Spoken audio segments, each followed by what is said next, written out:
Hey, thanks for hanging. I want to do a bit of a different video. I usually do vlogs and week in the life and just kind of hang vlogs with little sprinkles of information here and there. But I do want to start a little bit of an informative series that you don't have to watch a 15-minute video of me playing with my cat to get some information. I watched a very informative video from one of my YouTube friends, the Millennial Nurse Mentor, and you should definitely go check her out if you hadn't. Follow her, she's great. Great nurse, great person, loves the Jonas Brothers. What more could you ask for? But I kind of wanted you to have a kind of like an outline of scribing. So I remember when I was younger, I used to play the video game Spyro, and there was like a little butterfly or fairy who would like show him which way to go and give him clues and tips, and that's what I want to be for you, is like your scribe butterfly. Scribing is an invaluable experience, but I was very overwhelmed when I first started scribing. I had no idea what I was getting into. So this video is kind of just going to take you through the steps of scribing. So let's get into it. Okay, so you decided you want to be a scribe. Awesome, amazing, super proud of you. That is just scary to begin with, like deciding to jump into it. So whatever specialty you're scribing for, it's gonna be amazing regardless. Let's talk about how you get a scribe job. I had no experience, let's start there. I just really sold myself. I used my retail experience, yes, retail, and expressed how that could be interchangeable with healthcare, where you're having multiple demands, things that are out of your control, things happening at any given second, you have to prioritize, you have to be really cool under pressure, those type of things. And if you can sell yourself in a way and you're excited and you're enthusiastic and you present that you're really ready to learn, I don't think you're gonna have a problem getting a scribe job. So now you've gotten your scribe job, right? Awesome. So how do you prepare for your first shift? So here are some things I want to let you know to bring to your first shift. Number one, a water bottle. Number two, a notepad, because we have smart phrases, which are, they bring up templates. Like each provider has their own smart phrase. So you need a notepad to write that down, just protocols, different things. It's a very big learning experience, very big. So those are the things that I would prepare for your first shift. There's not a ton you can do. If you do Scribe Miracle like I did, there are some information that you can take away from those training sessions, but on the floor training and the classroom training are just very different scenarios. If you have any questions during the day for the scribe, make sure their job is done first. So when they're with their provider and they come out, I would not ask questions then.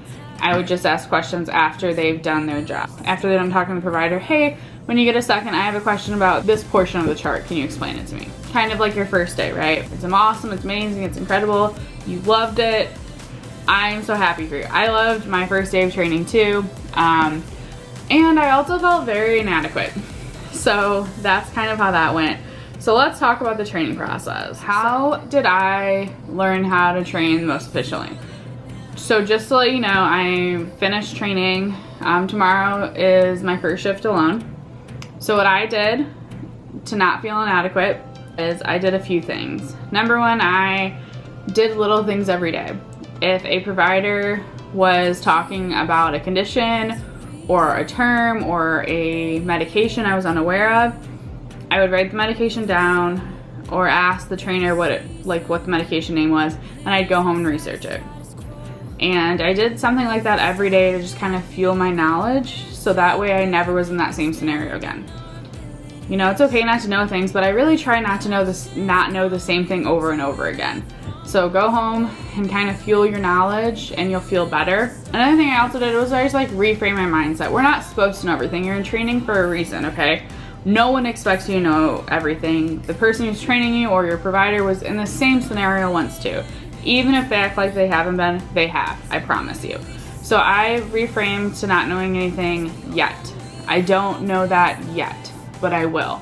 And then once I did learn that later on, I was like, see, it works. I don't know it yet, but I will eventually. So it's supposed to be overwhelming. It's a lot. It's the reason I say being a scribe is a great thing, because you get to see the hustle and bustle and kind of realize if this is what you want to do.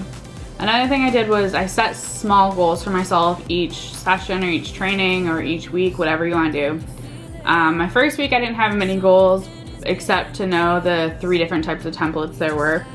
The next week, it was like to make sure I was retaining 3 pertinent items from the HPI and getting the chief complaint. Those are things I did. I wasn't worried about the whole note. So when you set attainable goals, you can reach them, right? So you feel better, you feel like you're understanding more, whereas you're not trying to get the whole note and not getting anything. It's not gonna be helpful if you don't grab any of the note, right? Like, no one wants that. So it's important to just kind of take a few details, solidify those, and then move on. So I take a little chunk each day or each week or however your training schedule is. Little by little, you will get there, and before you know it, you'll be able to write a note, and you'll be super shocked that you're able to write a note. The HPI, let me just start there. It's hard, okay? It is. Even when you start getting the pertinent details, phrasing it correctly to make it sound like a story is very hard. I still haven't gathered that perfectly, but that was the hardest part for me. Another one was I started journaling. I started cataloging my losses and my wins, and I was looking back at this the other day, and I'll read a phrase out of here so you guys can kind of see. Being surrounded by like-minded people is amazing. However, it's a steep learning curve. It's hard to grasp everything they're saying in such a quick pace. And then a day later, said, I'm feeling more comfortable with getting the information for the HPI. Just making it sound like a story is hard. I'm pretty solid with the pre-charting.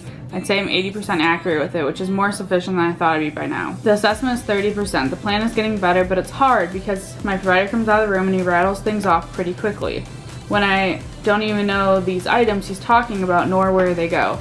I don't know if I'm cut out for this. Then, this one goes, I finished training today. While I was training with another established scribe. It was interesting for sure. I got more of the exam than I ever thought possible. I'm catching on. It's still hard, but it's not perfect. But it makes me believe in myself more than I ever thought possible. So, write the things down so you can look back at them. Or I promise you it's gonna feel like a never-ending war that you're not ever gonna win. So, because when you think about things, you're gonna be like, oh, I'm never gonna catch this, but you will.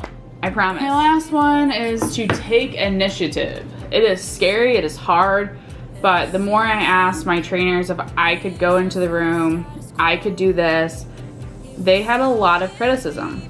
But it's better to have criticism while someone's there to catch the things you're missing than to do it later and miss complete things, because if it's not documented, it never happened. So those are kind of things about training. Some things I was unaware of is how long I'd be on my feet and how the food situation goes. So here are my tips for that. You are going to be on your feet for a very long time. So get some very comfortable shoes. I got cloves, they're amazing. I got compression socks.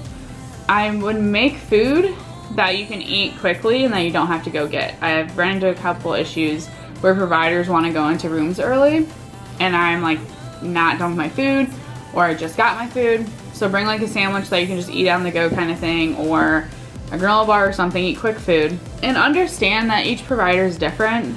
It's okay to have a basis, right? Like your kind of baseline. You're gonna have things they want to do differently. I'm working with 3 providers. It is increasingly hard, but increasingly beneficial. I have learned so much more than I ever thought possible. There are so many people struggling to get shadowing hours, and you're getting paid for shadowing hours. I will warn you though, there are some hard things I've heard in rooms, and it's okay to be emotional. I mean, I have never like broke down crying or anything, but just realize that you're getting the privilege to listen in on what could be possibly the worst day of someone's life, and that's honor in itself. I thought it was really cool the first time I saw my scribe attestation at the bottom and saw my name instead of the people that were training me. So I'm excited. It's a learning curve. It's okay to feel like you're never gonna be good enough or you're gonna get quick enough. It will get better. It'll make you a better physician, a better PA, better person. I've honestly learned a lot. I was listening to my provider the other day talk about the flu shot and the different strains. So you, like every day you go to work, you're gonna learn something. And you also just have to be very focused. My biggest tip is do not tune out after they're done talking about the symptoms. When people go to the exam, a lot of scribes tune out, but sometimes the provider will say something that relates to the exam, or the patient will remember something pertinent and you won't catch it because you've tuned out. So it's very important. There's not a ton you can do to prepare for your first day of scribing, as in like content-wise. You just kind of have to be ready. You can know some terms, of course. It would help to know like what PRN is and BID and QHS, things like that. But to be honest, you'll learn it. I didn't know a ton of those. Like, I know some other scribes came into the first day of scribing and knew all these terms. I did not, and I was fine. I've been fine. I learned majority of the terms I needed to know before my first shift, which is tomorrow. So don't feel behind. I am taking my scribe exam on Saturday, so I'll let you know how that goes. But I hope this video helped. It's okay to be scared. I just want you to know that this is normal, and it's hard. It's hard actually chasing the dream. It's easier to talk about things than to actually do them, but I believe in you. You're worthy of so much, and I really, really, really hope that you enjoy scribing and enjoy your provider. And scribing is just very important because it shows you what it's like to be on your feet for 12 hours. It shows you the exams they do. It shows you the thought process they have. So that's why I think scribing is one of the best jobs you can have, because you're so close to the provider. And I'm really excited because I've gotten to scribe for ortho, which I know I said in an update video this video, but it will be next video. I just really wanted to kind of lay out the roadmap to scribing and help you out. My training was very hard, I'm not gonna lie, because it was so hard to figure out my schedule really, but I enjoyed every minute of it. And I met some amazing providers, some amazing scribes. I got to hear a lot of tips from other scribes, so don't be afraid to ask them some things like, hey, what was most beneficial for you? And realize every scribe has a different way of doing things. So even if you do what they say perfectly, you will have your own touch on it, and that's okay. So I hope you guys enjoyed this, and I hope you're taking care of yourself, and I'll see you next week.